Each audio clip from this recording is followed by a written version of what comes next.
Hello everyone. Today I am going to discuss concept learning as search.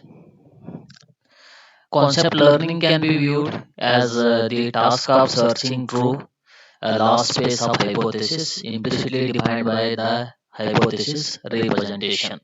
So we already came to know what is hypothesis and all, right?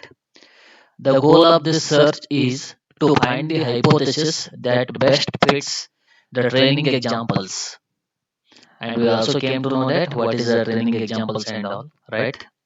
So the goal of this search is to find the hypothesis that will best fit the training examples. It is important to note that by selecting a hypothesis representation, the designer of the learning algorithm implicitly will define the space of all hypotheses that the program can ever represent and therefore can ever learn. Now consider, for example, the instances capital X and the hypothesis capital H in the Enjoy Sport learning task. So already I have discussed the Enjoy Sport learning task in one of the previous class, right? So let us consider this example, the instances capital X and the hypothesis capital H in this Enjoy Sport learning task. Given that the attribute sky has the three possible values, that is air temp, humidity, and wind, water, and forecast. So each of these having two possible values. The instance space capital X contains exactly 3.2.2.2.2 equal to 96 distinct instances consider, right? A similar calculation shows that there are 5120 syntactically distinct hypotheses within capital H. You can notice that, however, that every hypothesis contain one or more null symbols, that is pi, or you can see here zero kind of symbol, that is a pi symbol. So that will represent the empty set of instances, that is null values. So it classifies every instance as negative. Therefore, the number of semantically distinct hypotheses is only 9773. Our Enjoy Sport example is a very simple learning task with a relatively small finite hypothesis space. So, most practical learning tasks involve much larger, sometimes infinite hypothesis space. If we view learning as a search problem, then it is natural that our study of learning algorithms will examine the different strategies for searching the hypothesis space. So we'll be particularly interested in the algorithm which is capable of efficiently searching very large or infinite hypothesis space.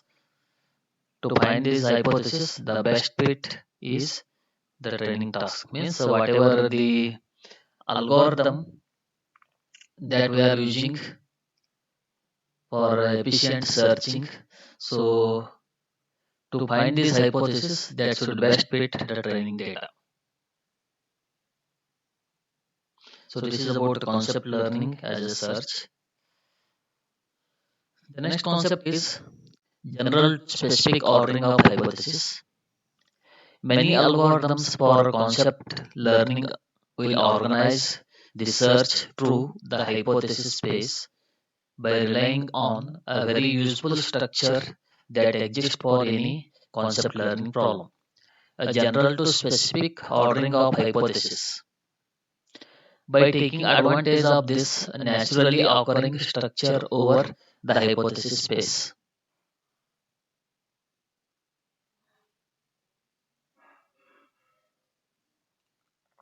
we can design learning algorithms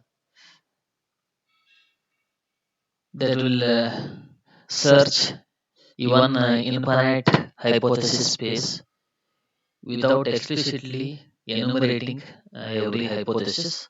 So, to illustrate this, the general to specific ordering.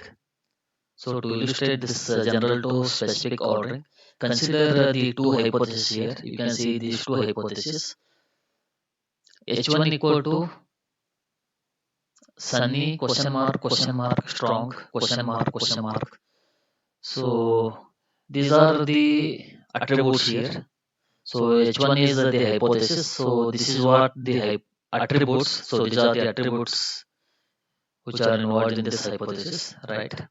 So consider the first hypothesis as H1 equal to sunny question mark strong question mark.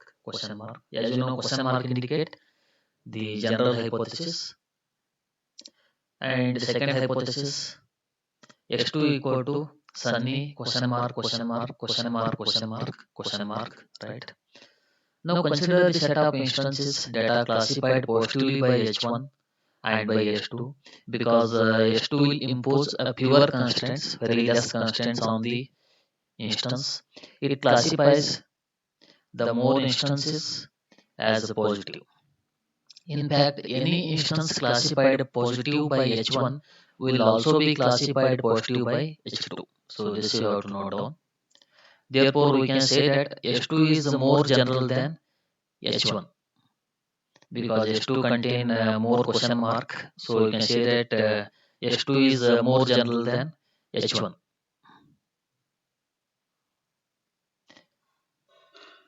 So more general than. So this relationship between the hypothesis, that is H1 and H2, can be defined more precisely as follows. First, for any instance, a small x in capital X and the hypothesis small h in capital H, we can say that x satisfies H if and only if uh, h of x equal to 1. So, if h of x equal to 1, then we can say that the instance x satisfies the hypothesis H. We now define the more general than or equal to relation in terms of the sets of instances that satisfy the two hypotheses.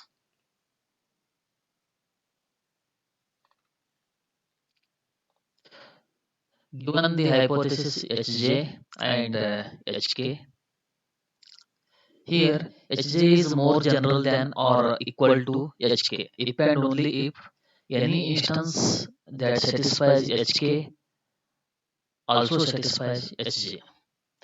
Means any instance x which will satisfy Hk as well as Hj. You can say that Hj is more general than or equal to Hk. So here you can note down this definition. Let Hj and Hk be the Boolean valued functions which are defined over capital X. Then Hj is more general than or equal to Hk if and only if for all x belongs to x as well as hk of x equal to 1 tends to hj of x equal to 1. So in this case you can say that hj is more general than or equal to hk. We are considering hj is greater than or equal to hk. We will also find it very useful to consider the cases where one hypothesis is strictly more general than the other. Therefore, we will say that hj is more general than hk if and only if hj is greater than or equal to hk. Intersection of hk is greater than but not greater than or equal to hj. Finally, we will sometimes find the inverse useful and we will say that hj is more specific than hk when hk is more general than hj. Means when hk is more general than hj, then we can say that Hj is more specific than hk.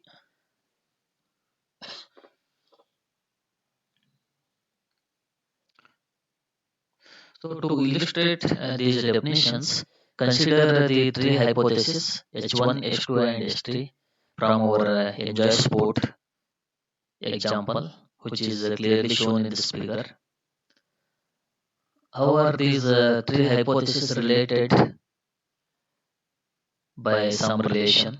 So here you can note down this relation, that is a greater than or equal to relation that you consider. As noted earlier, the hypothesis H2 is more general than H1 because every instance that will satisfy H1 will also satisfy H2. Similarly, H2 is more general than H3.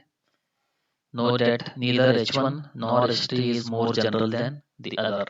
Although the instances satisfied by these two hypotheses intersect, neither the set that will subsum the others. Notice that also the relations, that is greater than and greater than equal to, these are defined independently of this target concept. They depend only on the instances which will satisfy the two hypotheses and not on the classification of those instances according to the target concept. Formally, a greater than equal to relation defines a partial order over the hypothesis space H. Informally, when we can say that the structure is a partial order, we mean that there may be pairs of hypotheses such as H1 and H3 such that H1 is not greater than or equal to H3 and H3 is not greater than or equal to H1. I think this figure is clear. So in the figure, you can note down some of the points here. The box on the left represents the set capital X of all instances. The box on the right is the set capital H of all the hypotheses. Means left side box represent the set of all instances, right side box represent the set of all hypotheses. Here each hypothesis correspond to the some subset of capital X, that is the subset of instances that it classifies a positive. The arrows connecting the hypothesis represent more general than relation, with the arrow pointing towards less general hypothesis. One more thing you can note that the subset of instances characterized by H2, it will subsum the subset characterized by H1. Hence, H2 is more general than H1. Here, greater than or equal to relation is more important because it provides a useful structure over the hypothesis capital H, that is hypothesis space capital H, for any concept learning problem.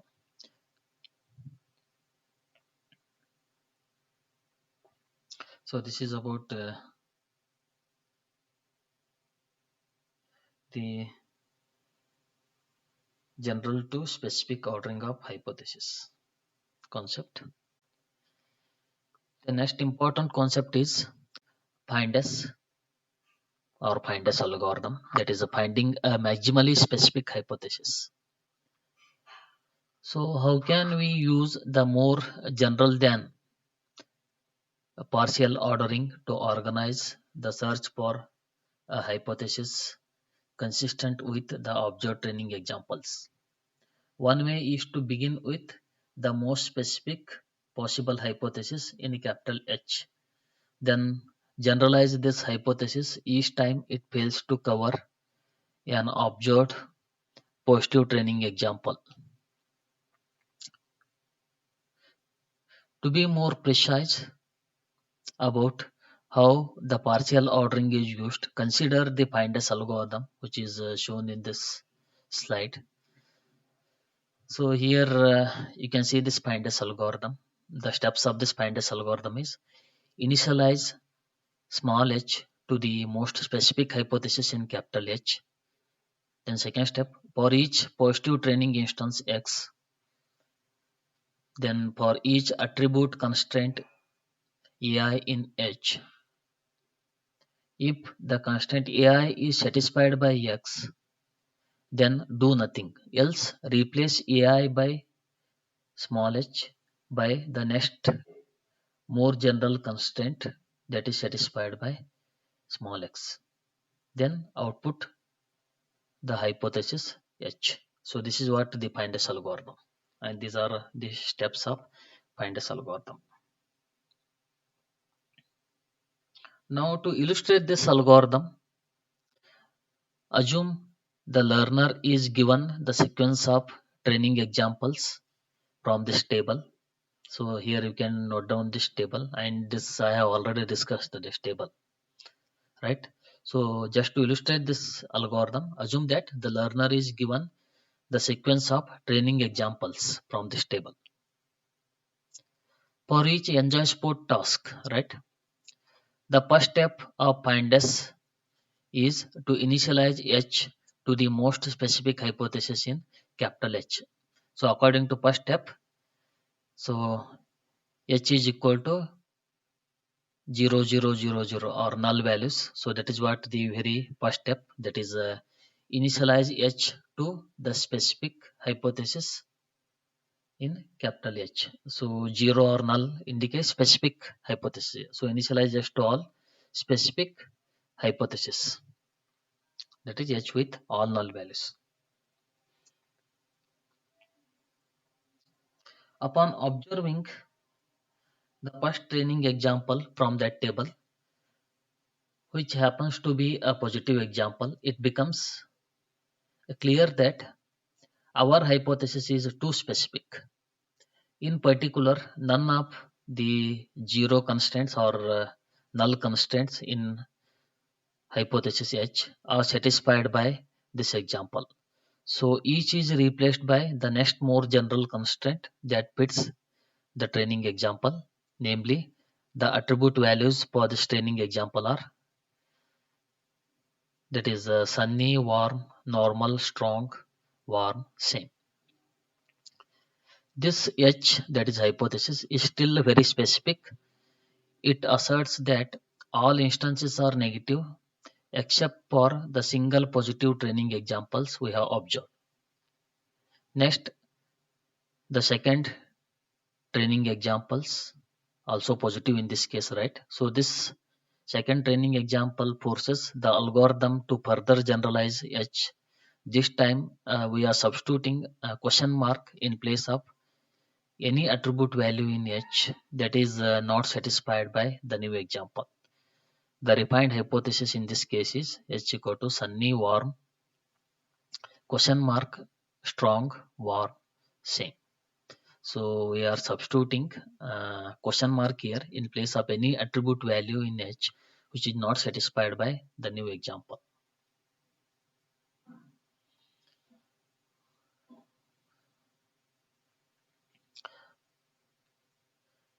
After encountering the third training example, in this case, the negative example, that is the algorithm makes no change to H. In fact, the Findes algorithm simply ignores every negative example. So here you can note that the very next training example remains same.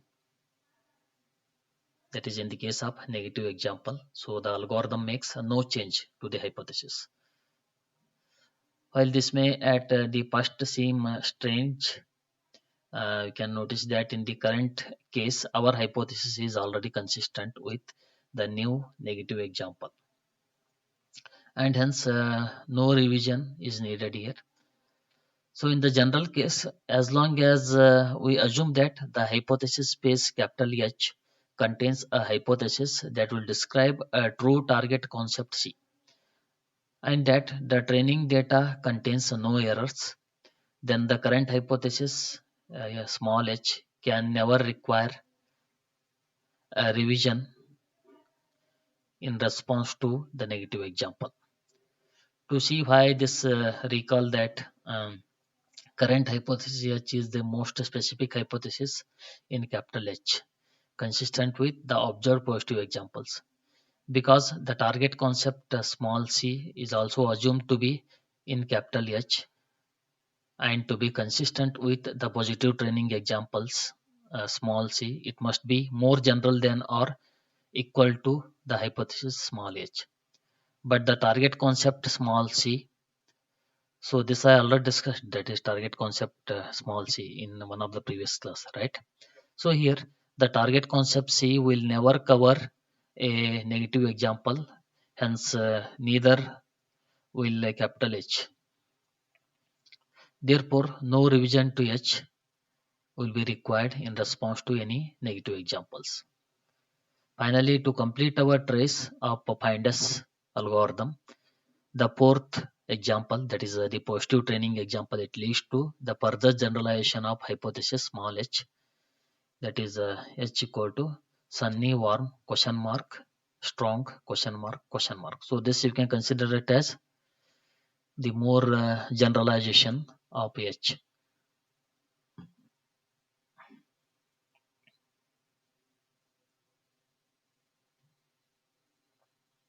So the Findus algorithm illustrates that one way in which the more general than a partial ordering can be used to organize a search for an acceptable hypothesis. The search moves from hypothesis to hypothesis, searching from the most specific to progressively more general hypothesis along one chain of the partial ordering. So this particular figure will illustrate this search in terms of the instances and the hypothesis spaces. At each step, the hypothesis is generalized only as far as the necessary to cover the new positive example. Therefore, at each stage, the hypothesis is the most specific hypothesis consistent with the training examples observed up to this point. The literature on the concept learning is populated by many different algorithms that will utilize this same more general than partial ordering to organize the search in one fashion or the other fashion. A number of such algorithms are developed today and several others are presented in the future.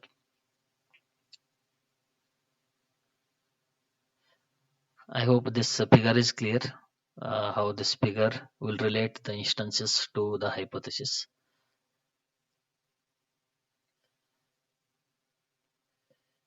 Here you can note down some of the key properties of the Findus algorithm, that for the hypothesis spaces described by the congestions of the attribute constraints.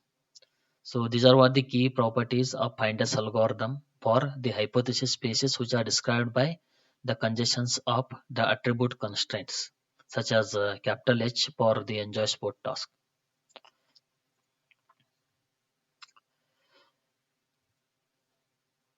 Here some of the key properties are: Findus is guaranteed to output the most specific hypothesis within capital H, that is consistent with the positive training examples. Its final hypothesis will also be consistent with the negative examples provided the correct target concept is contained in capital H and provided the training examples are correct.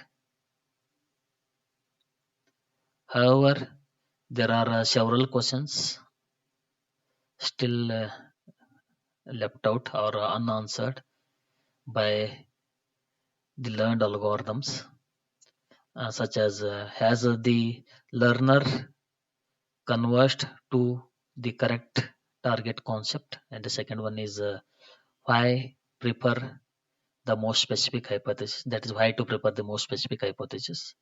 And third question is like are the training examples are consistent, and one more question is what if there are means what if there are the several maximal specific consistent hypothesis. So these are what the some questions which are still unanswered by the learning algorithm.